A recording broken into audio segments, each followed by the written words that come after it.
All Manipur Recognized Private School Welfare Association Imphal na sinduna pre-board exam mai pakna pangthokkhrae matung ngasidagi hauna pre-council exam 2026 pangthokpa hokre ngasi ahoba numitta tongan ba exam center singda mahairoi lising kayana saruk yaduna ingna chingna exam pangthokhibaga loinana association asi president amadi secretary na luchingba tongan ba team mangana exam center singda koina chatuna yengsin khongjat aduga mari leinana association ki president L Joy Kuman na haikibada kosemna lauduna pangthokliba higher secondary exam ki pattern norms chapchana induna pangthokliba pre-council exam ase class 12 exam thagadoriba mahairoi singda hena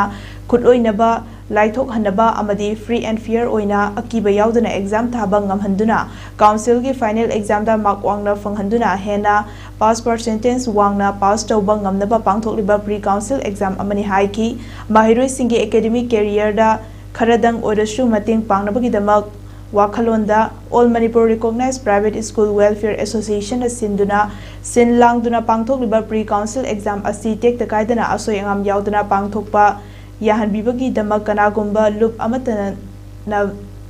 Ban General Strike na Chingba Sing Tawbidanaba Amadi Exam Labor Numit Sing da Atingba Tambidanaba Mai Pang na Mateng Pangbiyu Haina Brazagi Section Kuding Mukta Pauzelakli Exam Asi Makata na Tang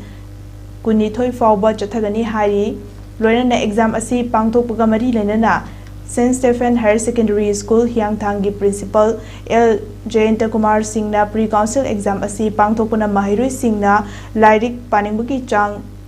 wangputa natana akiba yaudana higher secondary exam da mai pakpa sarukyaba ngamgani Manipur da laidiba government aided amadi private school Kudingmak nasu pre-council exam asida ayamba saruk yabiduna mahairoi singi tungi career sembada achowa thodang lawgadawribani exam asi lanthokpa ngamnaba honaminasi haike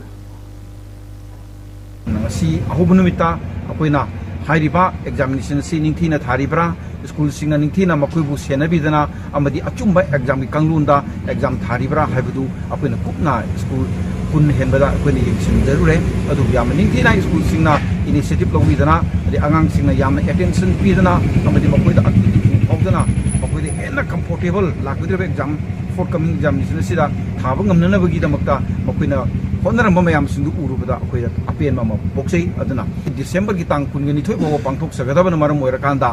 hairiba exam sigi tariba numising asida Manipur da leiriba tongan ba CSO sing lanai lup sing amadi ima maira paibi mayamna leibaki kariguma soifadaba akoigi ihu lakpa taragasu leibaki issue lakpa taragasu hairiba exam numit asidangdi komthok piu kayeng council thagadaba question ki design question ki pattern